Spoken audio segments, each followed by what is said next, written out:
নমস্কাৰ, স্বাগতম জনাইছোঁ সকলোকে মোৰ ইউটিউব চেনেলৰ আন এটা ভিডিঅ'লৈ। পথাৰলৈ আহিছোঁ ধান নিবৰ বাবে। এয়া কান্ধত বিৰিয়া মাৰি আৰু টঙাল। আজি কিছু আপোনালোকক দৃশ্য দেখুৱাম। যিকেইটা ডাঙৰি বান্ধে, ডাঙৰিকেইটাত কেইথৰীয়া মুঠি থাকে, কিমান মুঠিৰে 5 থৰীয়া হয়, কিমান মুঠিৰে 6 থৰীয়া ডাঙৰি বুলি কয়। এই ডাঙৰি আপোনালোকক দেখাম। বলক ভিডিঅ'টো আৰম্ভ কৰোঁ।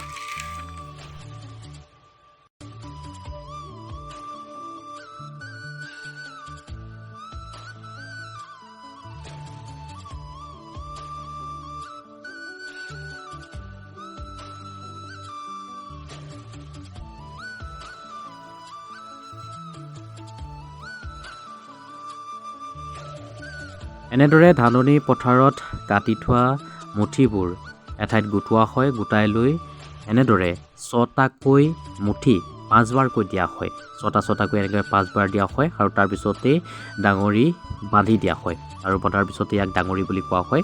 আৰু 6টাকৈ মুঠি 5বাৰ দিয়াৰ বাবে ইয়াক 5 থৰীয়া ডাঙৰি বুলি কোৱা হয়। 6টা মুঠিক এথৰ বুলি কোৱা হয় আৰু 5বাৰ থোৱাৰ বাবে ইয়াক 5 থৰীয়া ডাঙৰি বুলি কোৱা হয়। এনেদৰে যদি 6টাকৈ মুঠি 6বাৰকৈ থোৱা হয়, তেনেহ'লে সেই ডাঙৰিক 6থৰীয়া ডাঙৰি বুলি কোৱা হয়। কিন্তু বৰ্তমান প্ৰত্যেকজন লোকেই 5 থৰীয়াকৈ ডাঙৰি বান্ধে আৰু আমি নিয়াটো 5 থৰীয়া ডাঙৰি।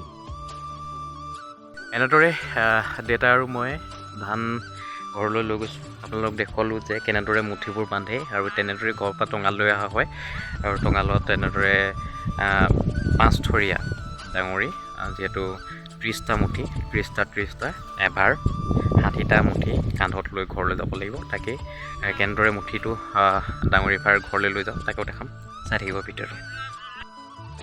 এতিয়া বান্ধিলোঁ, বান্ধি ঘৰলৈ নিবলৈ ওলাইছোঁ। এয়া দেউতাই প্ৰথম ভাৰ এনেদৰে খুচি লৈছে, দেখাই দিছোঁ। এনেদৰে খুচি ল'ব লাগিব, এনেদৰে মুঠিটো খুচি ইয়াত ৰাখি লৈ এটা খুচি দিম। তাৰ পৰা ইটো ভাৰ এনেদৰে লৈ অনা হয়। আন্ধাৰ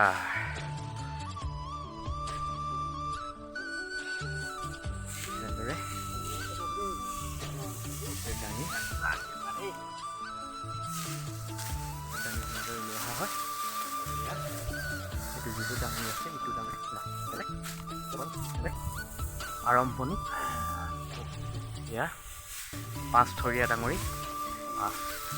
এতিয়া গৈ আছোঁ, চলো লেটছ গো।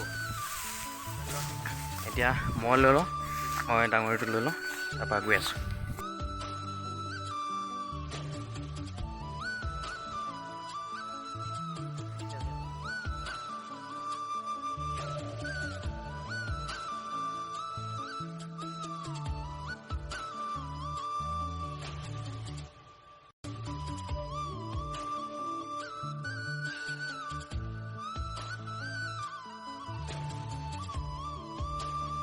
এতিয়া কান্ধত 5 থৰীয়া ডাঙৰি লৈ ঘৰলৈ গৈ আছোঁ আৰু ঘৰলৈ লৈ গৈছোঁ এয়া 5 থৰীয়া। দুফালে আপোনাৰ 30টা মুঠি, 60টা মুঠি আছে। ঘৰলৈ লৈ গৈছোঁ আৰু পুনৰবাৰ নিবলৈ আহিব লাগিব। চাই যাব ভিডিঅ'টো, ঠিক আছে।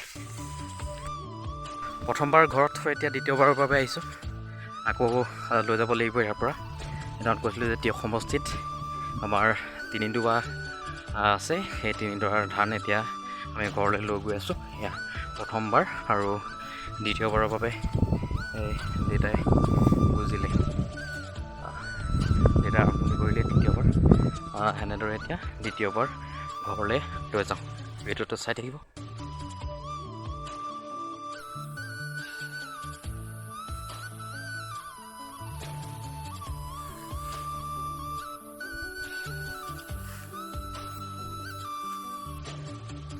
আহি শেষ পৰ্যায়ত উপনীত হৈছোঁহি আৰু দুভাৰমান হ'ব। দুভাৰ লৈ ঘৰলৈ গুচি যাম। আজি আপোনালোকক ইয়াকে দেখুৱালোঁ ভিডিঅ'টিৰ যোগেদি যে কেনেদৰে 5 থৰীয়া আৰু 6 থৰীয়া ডাঙৰি হয়। এয়াই আজি আছিল ভিডিঅ'টোৰ মূল উদ্দেশ্য আৰু শেষ পৰ্যায় এয়া আৰু এবাৰ বা দুবাৰ হ'ব। আজিলৈ ভিডিঅ'টো ইমানেই। ধন্যবাদ।